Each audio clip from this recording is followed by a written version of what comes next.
بسم الله الرحمن الرحيم كسر دوادا برنامج كصحافة دعمة بميديها مضح بنان إيو كان محلي أهبا أو أنك جهد لينو ميديها مضى صحافة كلا دوان عالم كأيام بدا الصومالي كبا وحب برنامج كان مرتين نوجوه قاسم آدم سليبان والصحف الصوماليات ومضح بنان إسلام مركانا قراء الصوماليات مركه هراء وعن إذن الرهض برنامج كان وحسوت شيء دين يعني وعبد الله حسين ماريا dabadeedna aan ku soo dhaweeyo qaasim aadan saleebaan barnaamijkan saxaafadda qaasim soo dhawow walaal aad baad u mahadsan tahay cabdullaahi xuseen martiqaadka aad igu fidisay in aan kasoo qayb galo today maanta arrintan lagaga hadlayo saxaafadda ama media hadba qofba sidii uu u yaqaano waad ku mahadsan tahay waana Somali Channel aad iyo aad baa u mahadsan tahay waana ka gudoonay aniga iyo Somali Channel ba mahad celinta waxaan rabnaa inaad wax nooga sheegto maadaama aad in muddo ku dhex jirtay saxaafadda qaasimo waxyaabaha kala duwan ee saxaafadda maxalliga ee midda Soomaaliga ah tan dadku ay leeyihiin iyo tada shirkaduhu ay leeyihiin iyo ta caalamka waxyaabaha ama difference-aha ugu badan ee ay kala leeyihiin iyo meelaha ay iskaga mid ka yihiin ba aba mudan waad mahadsantahay Cabdullaahi ii sheeg saxaafaddu waxa weeyaan waa qayb aad u ballaaran oo kamid ah waxyaalaha la barto waxayna u baahan tahay barasho dheer dhowr qaybood oo tiro badan ayayna u kala baxdaa anigu in muddo baan ku jiray qoraallo badan baan sameeyay meelo badanna waan qoraallo waan ugu diray ama aanu isticmaalo habka website-ada ama aanu isticmaalo habka online-ka meelaha aan warbiximaha u diray waxaa kamid ahaa ii sheeg Sky News oo kale waxaa kamid ahaa BBC World Service-ka kamid ah Al Jazeera kamid ah meelahaas oo aan qoraallo badanna u diray commentayaal badanna aan ka dhiibay sidoo kale ii sheeg meediyuhu siyaabo badan waa habka akhbaaraadka lagu gudbiyo oo islaamka ama informationka ama warka loo gaarsiiyo marka kelmadda media oo waxa ay ka timid ma noo sheegi kartaa kelmadda media waxay ka timid medium bay ka timid oo macnaheedu yahay dhexdhexaadnimo mutawasit inaad dhexdhexaad ka ahaatid marka kasta inaadan dhanna u xaglin oo aad waxaas xaqaa'iqda jirta ka sheekaysid bulshada aad u shaqaynaysaana isku mid ku ahaato oo lagu sinaado okay taas waa marka ethics-ka media aan ka hadlayno amaba habka media ahaan in media inuu noqdo markay organization ama urur ama jaraa'id ama TV jira ay tahay in media uu noqdo mid unique ah oo u dhaxeeya dadkoo dhan oo aanina u xaglin qofna aan xaqiisa doodsin midna aan xaq usan lahayn siin okay bal haddaba media kala duwan ee ka jira caalamka iyo kan Soomaaliyeed waxyaabaha ay ku kala duwan yihiin iyo waxyaabaha iskaga mid ka noqon karaan iyo wixii talaa aad soo jeedin lahayd oo xagga dambe barnaamijka noo noqonaysa bal media caalamka iyo kuwa Soomaalida aanu ka hormarno wax nooga sheeg habka warbaahinta ee media warbixinta warka loo gudbiyaa waa ballaaran yahay sistemyo badan baa la soo maray oo bariyihii hore lagu gudbin jiray marba marka ka dambeysana wuu sii casriyoobaya waana waxyaalaha aadka u koraya marba marka ka dambeysa aadka u sii casriyoobaya qaababka hadda wararka loo gudbiyo waxaa kamid ah in loo isticmaalo newspaperada ama journaalada loo isticmaalo TV-yaasha kamid ah oo hab lagu gudbiyo iyagana akhbaaraadka ah website-ada kamid ah waxaa kamid ah iyaguna raadiyayaasha ayaa kamid ah wireless-ka iyo waxaa kamid ah sidoo kale sawirada photographiska ayaa kamid ah hababka wax lagu gudbiyo oo waxaan leedahay photograph-ka qudhiisu waa tabin war la tabinayo tabin war qayb weyn waliba markii qof dhaawac ama guri dumay ama maxaa la yiraahdaa shil dhacay laga qaado sawirkaas caalamka la tuso wuxuu ka turjumayaa dhacdadii dhacday marka photograph-ka qudheedu photography waa part of media qayb kamid ah media aan oran karnaa Soomaa waa sidaas weeyaan waxaad soo sheegtay adoo mahadsan newspaperada TV-yada website-yada raadiyaasha iyo waliba waxaad soo sheegtay online-ka habka ah ma jira hab kale oo casri ah oo wararka caalamka sida emailada iyo waxa jira iyaguna system kale marba uu si casriyeeyaa systemku oo waxyaalo badan baa ka sii baxaya waxyaalihii meesha ka sii baxayo kale waxa kamid ah habkii bariyii hore loo isticmaali jiray boosihii oo kale akhbaaraadka qoraalka boosta la isugu diri jiray hadda waa laga baxay ama telegramka ama telexiska la soo diri jiray waxaa hadda soo baxay waxyaalo kale soo baxay kale oo ka sahlan oo ay ka mid yihiin warka la isugu gudbiyo emailadu ka mid yihiin twitterka oo kale uu ka mid yahay iyo facebook ma sha Allah qaybahaas oo dhan waa qaybo ku cusub beediyaha oo mar walbana si koraya marka wax leedahay kii Africa joogay iyo kii Australia joogay iyo kii London joogay iyo kan jooga Antarctica ama labada cirif ee adduunka ama easka ama galbeedka adduunka meesha ugu dambaysa wax yaro iminka email lagu diray ama Facebook la saaray ama Twitterka la saaray ama website lagu qoray ayuu asagoo gurigiisa ama shaqadiisa ama wadada marayo mobilkiisa ka gali karaa markaasuu ka daalacan karaa dhacdo ka dhacday Japan isagoo Hawaii jooga yani qaybahaasi waxay ku tusayaan sida ay meediyuhu horumarka aadka u ballaaran ugu socdo marba marka ka dambaysa usii korayo waxaynu la soconnaa meelaha qaarkood haddaynu soo qaadan hadda wadamadii xoogaa qasasku ka dhaceen oo kale ee carabaha markii laga xidhay meediyihii networkii oo dhan laga xidhay haddana still system kale oo ka casrisan kii hore oo loo shaqeeyo ayaa la maray sida Tunisia iyo Libya iyo marka waxaad arkaysaa iyo Syria la fahanteed hadda ka socota marka waxaad arkaysaa waxyaalo badan oo sidaas inay jiraan baad arkaysaa dhammaantoodna waxyaalahaas meediyaha waxa weeyaan in lagu gudbiyo akhbaaraadka wararka oo kale lagu gudbiyo baafinta lagu gudbiyo la isugu hambaliyeeyo fikradaha iyo aragtiyada la isku kala dhaafsado wixii warar dhacay markaas la isku gaarsiiyo la isku kala qaato okay maamaha waxay tiraahdaa war xog hela يعني macnuhu waxa weeye qofku haduu well informed ama iclaamaadka uu hayo that means wixii jiray uu ka qablaayahay oo baahi uma qabo laakiin waxaad moodaa bulshada Soomaalidu inta badan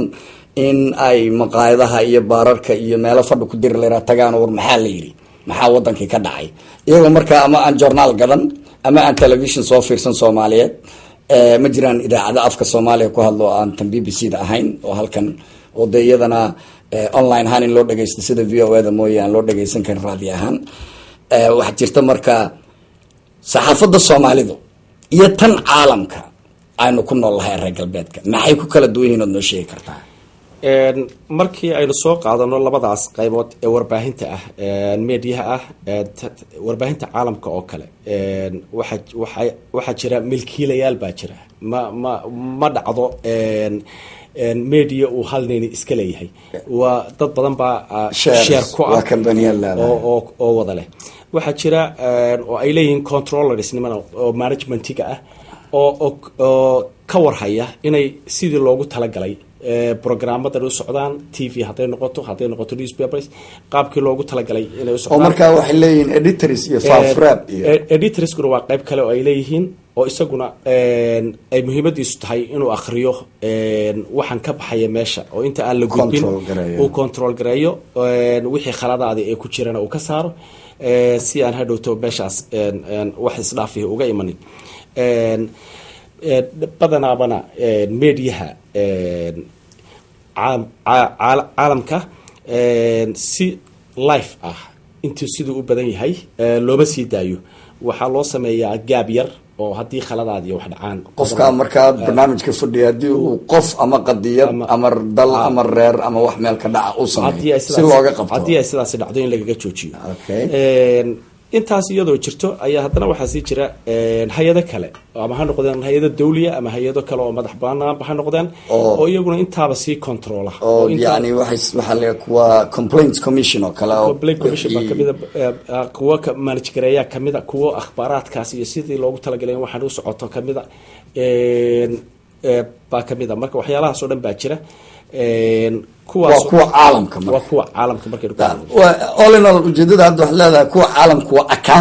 accountable way waa dad lala xisaabtami karo kuwa Soomaaliga abal ka waran Soomaalida waxaad arkaysaa way inagu cusub yihiin media warbaahinta noocyadan marka qolo walba markay ku cusub yihiin khaladaadkeeda ayaa badan way badan yihiin warbaahinta Soomaaliya waxaad arkaysaa ninkii milkiilaha ahaa ninbaa milkiila ah isagii baa managerna ka ah editorna ka ah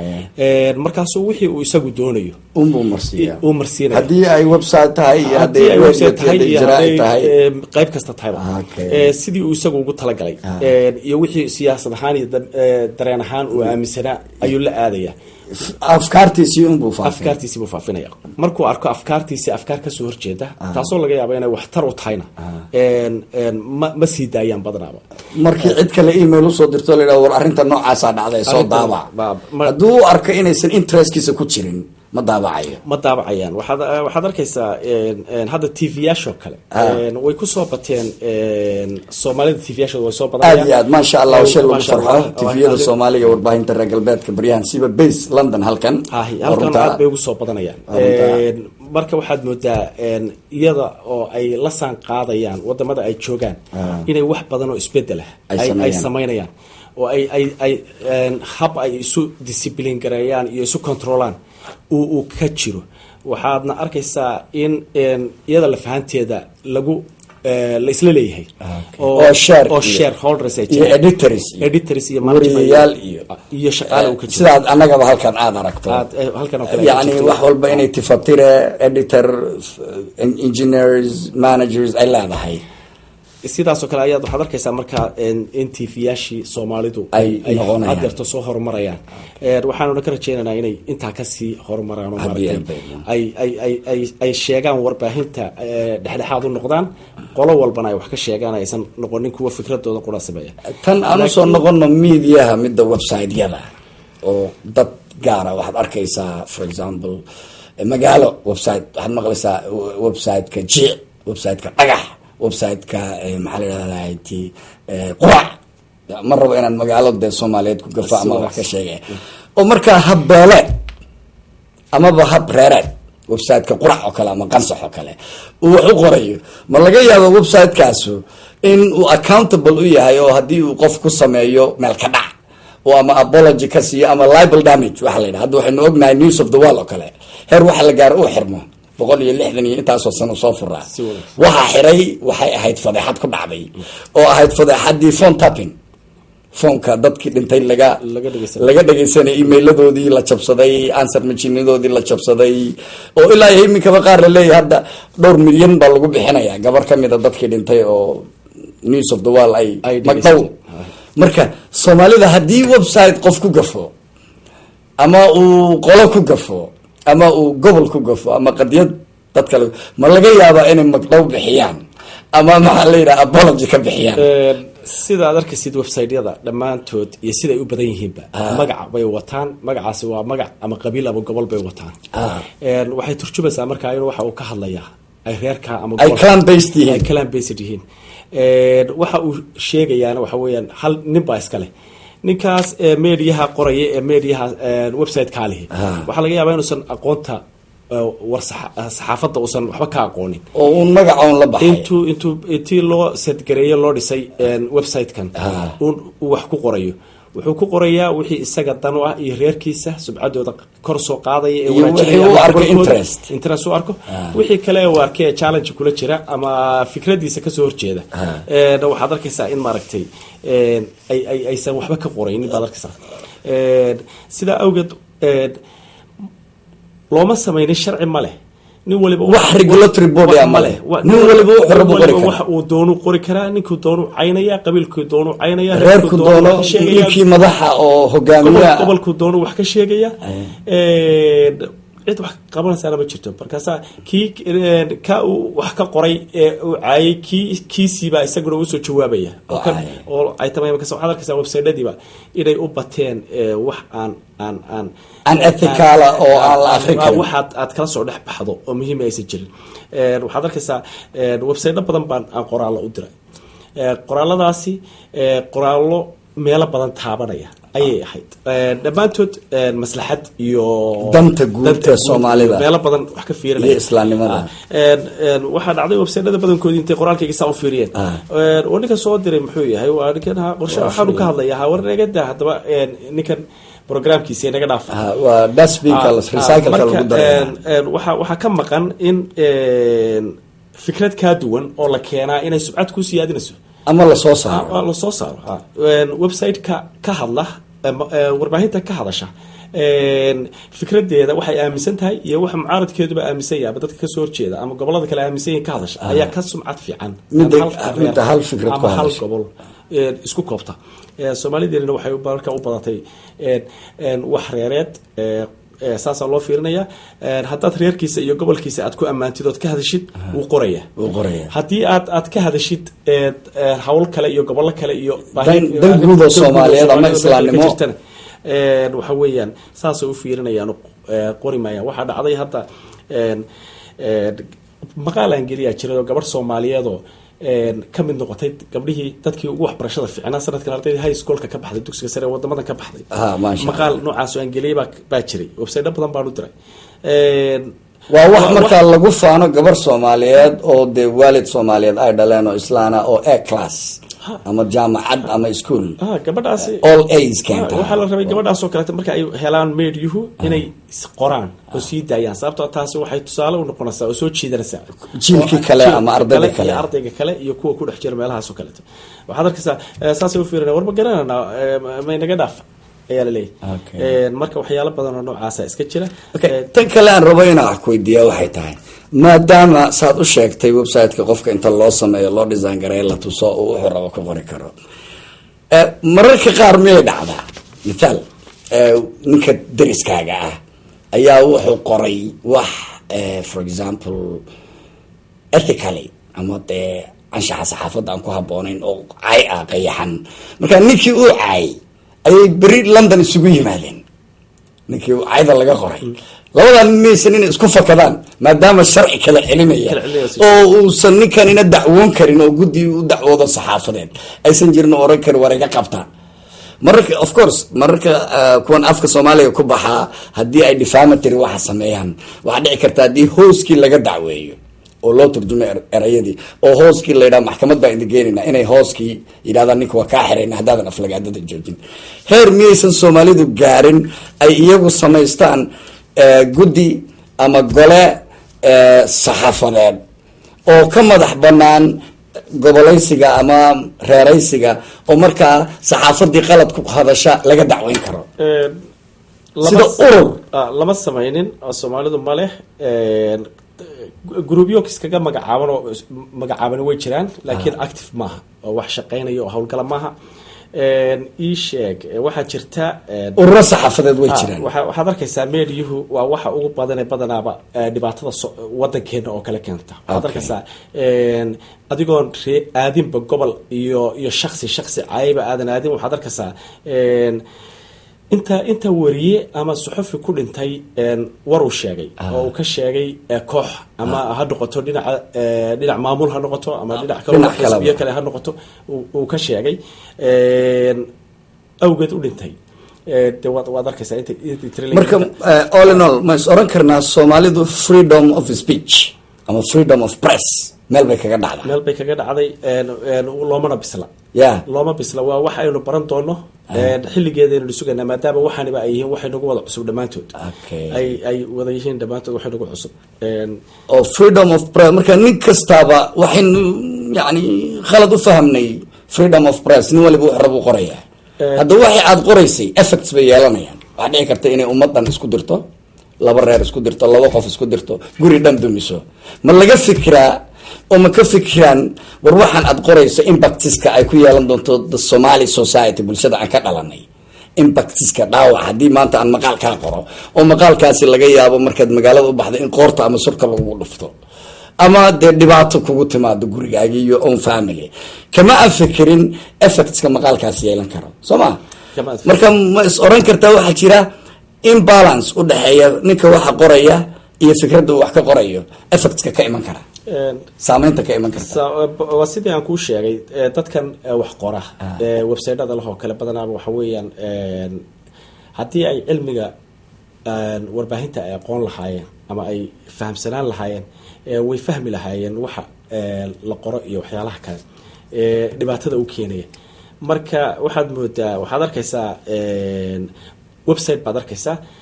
maanta gobol ama shakhsiyaad ayuu taageeraya waxaad arkaysaa muddo yar ka bacdi ayaa shakhsiyaadkii uu taageerayay kuwo kale u caynayay shakhsiyaadkii uu taageerayay gobolkii uu taageerayay ayaa siyaasad kale kaga soo baxaysaa meeshii waxaad arkaysaa isla isagii oo isbedelay oo qoladii uu shalay ka soo horjeeday maanta wax ka qoraya kuwii uu shalayto la socdayna dhaliilaya ii sheeg dhaliilaya oo caynaya dadkiisa marka waad garanaysaa waxaan inaysan wax baysa aysan lahayn ee dhalinyaro ay gacanta iskaga haysato nin waliba wixii uu rabo uu qorayo marka ma is oran kartaa modern media oo ah saxaafadda casriga ah sida emailada ama facebooka ama twitterada iyo website-yada iyo online mediahaba Soomaalidu faa'iidadii ugu badnayd ay ka faa'iideysan lahayd waayo mediahu way leedahay destruction side-na way leedahay construction side-na way leedahay dhanna wax bay ka dhistaa dhanna wax bay ka dumisaa marka intii construction-ka aanu wax ku dhisi lahayn ama aqoonteena ama wadankeeni ama islaamnimadeena ama dadnimadeeni uma adeegsanay destruction-ka ayaa u badan waxay noo adeegsanay ma la is oran karaa way u badan yihiin way jiraan warbaahin aad u wanaagsan way jirtaa ha noqoto kuwa website-ada ha noqoto kuwa kale ee raadiyaasha ha noqoto ama TV-yaasha ha noqoto journaalada ha noqoto qaabka wax la soo gudbiyo oo dhan ha noqoto qaar wanaagsan way jiraan dhamaantood lama oran karo laakiin haddana waxa weeye the majority intii badnayd baa qarsanaysa intii badnayd baa harqinaysa okay aanu soo noqdo dhanka TV-yada Soomaalida oo ku soo badanayay qaaradda Yurub siba magaalada London oo u beeysa hadan ima halkan stuudiyaha Somali Channel ee magaalada London aynu joognaba maxaad tala u soo jeedin lahayd TV-yada iyo modern digital kan ma aragtay saxaafadda Soomaaliyeed ee ah aragti ku sheegida ama fogaal aragga cusub maxaa tala aad soo jeedin lahayd oo TV-yada Soomaalida u soo jeedin lahayd sidii aan u sheegay hore TV-yaashu wadamadan ka dhisani waxay xoogaa waxay sameeyeen horumar bay sameeyeen inkastoo aysan weli gaadhin meeshii laga rabay inkastoo aysan weli gaadhin waxaad arkaysaa TV qayb gooniya ama group gooniya ama koox gooniya xiiseynaya oo kooxdaas warkoodu uu badan yahay waad arkaysaa in ay ummad bay u shaqeynayaan waa ganacsi weeyaan waxay u furan yihiin ganacsi bay u furan yihiin waxay sumcad ku helayaan marka ay wax dhexdhexaad sheegaan oo aysan dhanna waxaglin kuna saleeyaan waxa ay sheegayaan xaqiiqada ay ku saleeyaan aysan noqonin wax maaragtay imbalance doo hal dhinac u jirta website baan ka soo qaatay iyo hebel baa sidaa lahaa iyo mid baa sidaa lahaa iyo meel baa laga yiri aad okay maxaa marka maba jiraan tan iyo burburkii wadanka Soomaaliya ma jiraan newspaper waaweyn oo wadanka Soomaaliya ka soo baxa sida kii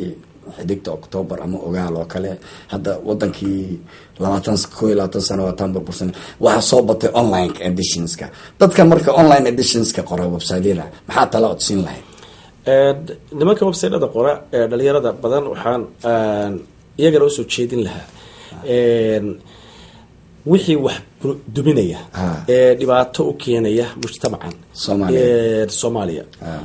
in ay iska ilaaliyaan qoritaankooda iyo inay ku degdegaan ay markasta ka soo hormariyaan wixii waxtar u noqonaya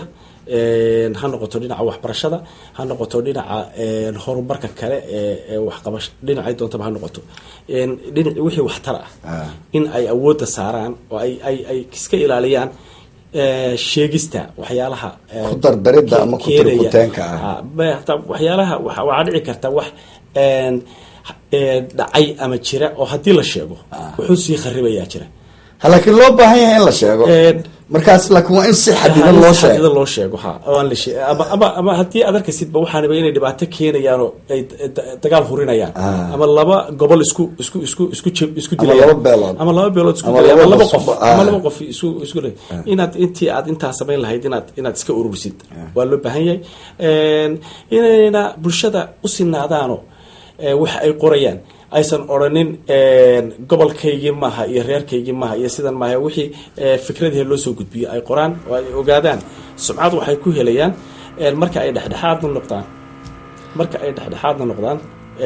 kala madax banaanadaan hal dhinac inay u xagliyaan aad iyo aad baa umahadsan tahay aan dadweynaha xasuusiyo waxaan dhexda kaga jirnaa barnaamijkii saxaafadda amaba media aan kaga hadlayno marti noogu yahay qaasim aadan Saleebaan oo suxuf madax banaan oo Soomaaliyeed isla markaana qoraa oo aanu aftida guud ama aragtida guud isagii anigu aanu ku gorfeynaynay noocyada kala duwan ee saxaafadda hadii ay tahay mediaha telefishinada website-yada photograph-ka kuwa online-ka emails-ka iyo Twitter-ka iyo Facebook-ba habka medium oo ah dhexdhexaad oo kelmadda media ay ka timid aan isula waafaqi lahayn aragtida guud ee ta caalamka iyo ta Soomaalidu waxyaabaha ay ku kala duwan yihiin. waa aniga Cabdullaahi Xuseen Maariya oo idin xasuusinaya in barnaamijkan uu yahay saxaafadda haddii aad gadaal kala soo qabsatay. aan ku celiyo su-aasha mar kale mudane Qaasim Aadan araado photographiska sawirada waxaad ku sheegtay inay ka mid tahay qayb part of media, qayb ka mid ah media. Sababay war u gudbin kartaa waaba sawire. sawiradu waa noocyo badan. sawir waa waxyaalo dhacay oo markaa la soo sawiro. hadda markaad aragtid dhibaatada Soomaaliya ka jirta oo kale, abaaraha, macaluusha waxa ka jira oo kale markaad aragtid, roob la'aanta iyo dhibka ka dhacay dagaalada, sawirkii laga soo qaaday ayaa ka awood batay wixii afka laga lahaa. sababtoo in badan baa la lahaa, roob la'aan baa jirta, dhibaataa jirta, dhulkii waa laga baahan yahay. laakiin markii sawirkii la arkay oo sawirkii adduunkii caalamkii lasoo hordhigay ayaa lagu kacay oo dadkii markaa baraarugay. marka waxa weeyaan waa qayb aada u weyn weeyaan. markaa sawiradu waxaad leedahay waxay damage ka culus waxa erayada ama afku oran karo ayay ama yani culays ka badan waxa afka erayga laga sheego ama qoraal lagu qoro ayay muujin karaan. waa qaybaha ugu waaweyn oo warbaahinta weeyaan, waxa lagu gudbiyo way sawirku. markaad maanta oo dhan halka la taagan tahay leedahay waxaasaa dhacay waa lagu dhageysanaya, waa lagu dhaafaya. laakiin markaad sawir sidaa u qabato waxa weeyaan ii sheeg, waa la soo istaagaya, waa la fiirinaya, wuu eegaya. marka taasaad garanaysaa inuu qaybaha ugu waaweyn ku yahay qaybta ugu weyn, qaybaha kamid ah warbaahinta ugu waaweyn warbaahinta kamid ah. dhanka kale aan usoo noqdo, Facebooka iyo Twitterku maxay soo saacidiyeen faa'iido ahaan yani warbaahinta caalamka? waxay emailadu in degdeg loo wada xiriiro ayay soo saayideen. waxa weeyaan waxay noqotay marba marka waxbaa soo casri ah. marka waxay hadda noqdeen waxyaalaha maaragtay aadka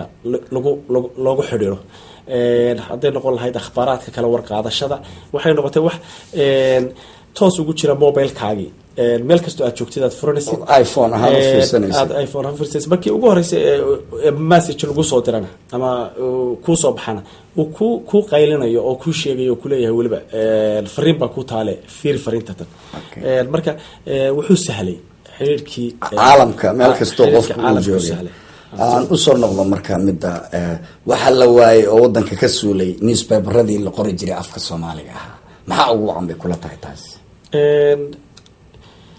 akhrintii newspaperada dadka Soomaalida saad la socotay akhrinta ma akhrino wax inta badan wax waa la yiri iyo kuteen fadhi ku dirir un baan wax ku gudbinaa baynu ku gudbinaa badanaaba akhrinta ma sameeyno. waxaad arkaysaa wadamadan aynu joogno kale akhrintu waa qaybaha